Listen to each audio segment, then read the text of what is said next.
ابھی میں جس میں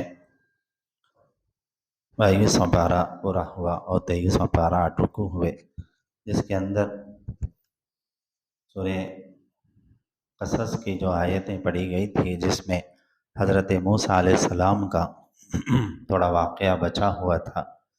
موسیٰ علیہ السلام کے رشتہ داروں میں ان کا ایک چچیرا بھائی جو رشتے میں لگتا تھا آپ کے، ہارون، جس کو اللہ جل شانہ نے بہت ساری دولت سے نوازا تھا۔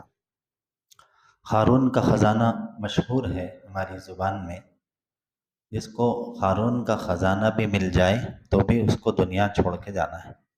مشہور کہاوت ہے ہمارے پاس، ہارون کا خزانہ بھی کسی کے پاس ہے اور وہ احتیاط سے خرچ نہ کرے تو بھی وہ غریب بن سکتا ہے۔ تو ہارون کو اللہ نے دنیا میں سب سے زیادہ دولت عطا فرمائی تھی، پورے مالداروں میں، پورے پیسے والوں میں۔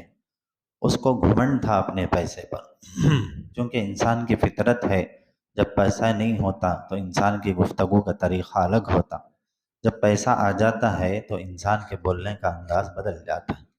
مگر بعض اللہ کے بندے ایسے بھی ہوتے ہیں، پیسہ ہو نہ ہو ہر حالت میں ایک رہتے ہیں، اس لیے اللہ جل شانہ ان کی دولت میں ان کو اضافہ بھی فرماتا ہے۔ تو اس لیے پیسہ تو ہاتھ کا میل ہے، عہدہ بھی جو ہے ڈھلتا ہے، سائے کی طرح ہے، آج ہے کل ختم ہو جاتی کرسی۔ پیسہ ہاتھ کے میل کی طرح ہے، دھو ختم ہو جاتی، مگر جو چیز ہے انسان کے پاس ہمیشہ رہنے والی، وہ ایمان اور اخلاق ہے، جو ہمیشہ انسان کے ساتھ رہنے والی چیزیں ہیں۔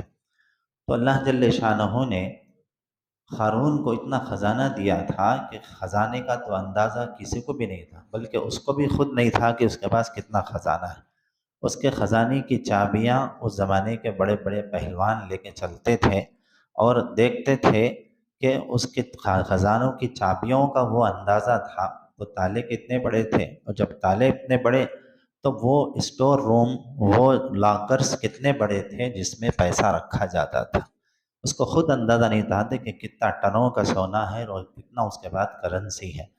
مگر حضرت موسیٰ علیہ السلام کے مقابلے میں آیا، وقت کے جو ہے نبی کی جو ہے بے ادبی کی، گستاخی کی، سمجھایا گیا، اس کو منایا گیا، پھر بھی وہ اپنے مال کے گھمنڈ میں، نشے میں مست اور چور تھا۔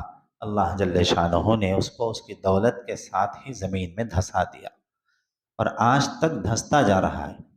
قرآن کریم کی آیت سے معلوم ہوتا ہے کہ وہ آج تک زمین میں اندر ہی دھستا جا رہا ہے۔ جتنا اس نے زمین پر پیسے کی بنیاد پر گھمنڈ کیا یا پیسوں کی بنیاد پر فیصلے اور ڈیسیشنز لیے کہ جس کے پاس پیسہ ہے اس کی بولی ہے، اور آج کل ہمارے پاس بھی ایسی ہے، گھرانوں میں ہو، خاندانوں میں ہو، ملنے جلنے والوں میں ہو، ارے صاحب انہوں پیسے والے ہیں، اب پیسے والے ہیں تو اس کی بات پیچھے ڈال لیتا ہے انسان۔ کوئی آدمی پیسہ جمع کر رہا ہے یا پیسہ اس کے پاس ہے، اس کی ہر غلطی کو انسان پیچھے ڈال لیتا ہے، حقیقت سے انسان آنکھیں بند کر لیتا ہے، یہ انسان کی تباہی کی علامت ہے۔ اس کا بھی وہی حال تھا، پیسے کی وجہ سے رال ٹپکائی جاتی تھی اس پر، مگر اللہ نے اس کو اسی خزانے کے ساتھ زمین میں دھسایا، اور قیامت تک وہ زمین میں دھستا رہے گا، اور کل قیامت میں سب سے زیادہ بے عزت ہو کے وہ زمین سے خبر سے اٹھے گا۔ اللہ تعالی ہم تمام کی اس برائی سے حفاظت فرمائے۔ بہرحال دولت بری چیز نہیں ہے، پیسہ بری چیز نہیں ہے، اللہ کی نعمت ہے، اس کا انسان صحیح استعمال کرے، اس سے وہ کیا کام کر سکتا ہے اپنے لیے، اولاد کے لیے، قوم و ملت کے لیے، انسانیت کے لیے، اس کا صحیح استعمال کرے، وہی انسان کے لیے نجات کا ذریعہ ہے۔ بہرحال یہ قصص کے واقعے کے بعد اللہ جل شانہ نے مختلف اور صورتوں کے اندر بھی مختلف حالات کا جو ہے تذکرہ کیا ہے۔ من جملہ اس کے یہ ہے کہ سورہ احزاب جیسی صورت ہے جس میں مختلف قوموں کے حالات کو اللہ جل شانہ نے بتایا۔ اس سے پہلے کی جو صورتیں ہیں سورہ عنکبوت ہے، عنکبوت یعنی باطل کی جتنی بھی طاقتیں ہیں وہ مکڑی کے جالے کی طرح ہیں، باطل طاقتیں مکڑی کے جالے کی طرح ہے۔ انسان ایمان والا، حق پرست، توحید پرست، اپنے دین پر، اپنے اسلام پر قائم ہے تو دنیا کی کوئی طاقت بھی اس کو نقصان نہیں پہنچا سکتی۔ حق تعالیٰ نے اس کے ذریعے مثال دے کر سمجھایا ہے۔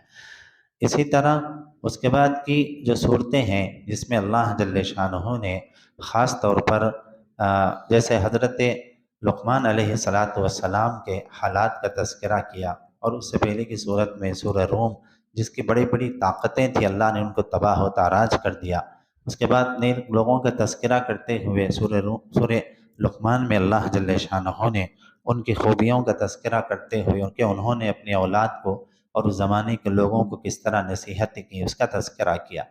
احزاب کے ذریعے جنگوں اور حالات کا تذکرہ کیا کہ وہ حق و باطل کے درمیان معرکہ اور فیصلہ کن ہوتی ہے۔ اسی طرح اللہ جل شانہ نے قوم سبا کے حالات کو ذکر کیا جو حضرت سلیمان علیہ السلام کے مقابلے میں تھی۔ اللہ جل شانہ نے اس کے تخت و تاراج کو مغلوب کر دیا، حضرت سلیمان علیہ السلام کو غالب اور فاتحانہ زندگی گزاری۔ اس زمانے کی ملک سبا بھی اپنے گھمنڈ پر، اپنے عہدے اور تخت پر نازاں کرتی تھی، مگر سلیمان علیہ السلام کے سامنے اس کو گھٹنے ٹیکنا پڑا۔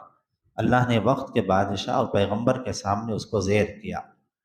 اسی طرح اس کے بعد کی جو صورتیں ہیں سورہ سبا کے بعد، جو خاص طور پر 22ویں پارے کے اندر اللہ جل شانہ نے حضرت سلیمان علیہ السلام کے تذکرے کے بعد خاص طور پر سورہ فاطر ہے، جس میں اللہ جل شانہ نے اپنی قدرت کا مظاہرہ کرتے ہوئے کہ حق تعالیٰ نے انسان کو کمزور اور فقیر و محتاج بنایا ہے، حق تعالیٰ کی قدرت کامل ہے، اللہ جل شانہ ہی حقیقی مالدار ہیں۔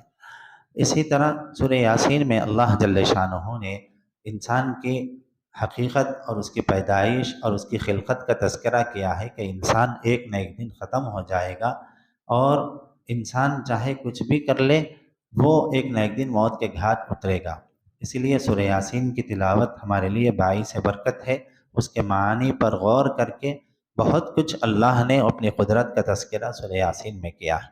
اسی طرح صافات میں بھی مختلف پیغمبروں کے حالات کو اور مختلف نبیوں کے حالات کو، خاص طور پر سلیمان علیہ السلام، داؤد علیہ السلام اور حضرت ایوب علیہ السلام، دیگر پیغمبروں کی قربانیوں کا تذکرہ کیا۔ بہرحال ان صورتوں کے ذریعے سے ہم اپنے اندر دھیرے دھیرے تبدیلی لانے کی فکر کریں۔ خلاصہ اور غرض یہ ہے کہ جتنا تفصیلی واقعہ حضرت موسیٰ علیہ السلام کا اللہ نے اپنی کتاب قرآن عزیز میں بیان فرمایا ہے، کسی پیغمبر کے اتنی تفصیلی واقعے کو اللہ نے بیان نہیں کیا، چونکہ موسیٰ علیہ السلام کے واقعے میں مختلف پہلو آئے ہیں، ان کے بچپن کے حالات، ان کی نبوت کا زمانہ اور ان کی دعوتی سرگرمیاں اور باطل طاقت سے ان کا مقابلہ، اور اس زمانے کے فرعون وقت کی جو ہے طاقت اور جبروتی طاقت اور فسطائی طاقت کا پاش پاش ہو جانا، اور پھر اس کے بعد حق کا غالب ہونا۔ ان سب مثالوں کے ذریعے مسلمانوں کو اللہ تسلی دلانا چاہتے ہیں کہ ہر زمانے کی باطل طاقتیں سر اٹھائیں گی، مگر تم ہمت کے ساتھ رہنا ہے اور حق کا مقابلہ جو ہے ڈٹ کر مقابلہ کرنا ہے، قدم پیچھے نہیں ہٹانا ہے۔ قدم پیچھے ہٹیں گے تو پھر اللہ کی مدد ہم سے ہٹ جاتی ہے۔ تو اس لیے مسلمانوں کو ہر میدان میں آگے بڑھنا ہے، اور آگے بڑھ کر قرآن و حدیث کی روشنی میں اور انبیاء علیہ السلام کے واقعات کی روشنی میں اپنے آپ کو سر بلند کرنا ہے، سر بکف کرنا ہے، اور ایک صف اور ایک آواز ہو کر مقابلہ کرنا ہے، جس کی وجہ سے اللہ کی مدد اپنے ساتھ شامل حال ہوگی۔ اللہ مجھے اور آپ کو سب کو ان آیتوں اور جو ہے ان طرح کی عبرتناک واقعات سے نصیحت حاصل کرنے کی توفیق عطا فرمائے۔ ربنا آتنا فی الدنیا حسنہ وفی الآخرۃ حسنۃ وقنا عذاب النار، وصلی اللہ وسلم علی نبینا محمد وعلی آلہ وصحبہ اجمعین۔ الحمد للہ رب العالمین۔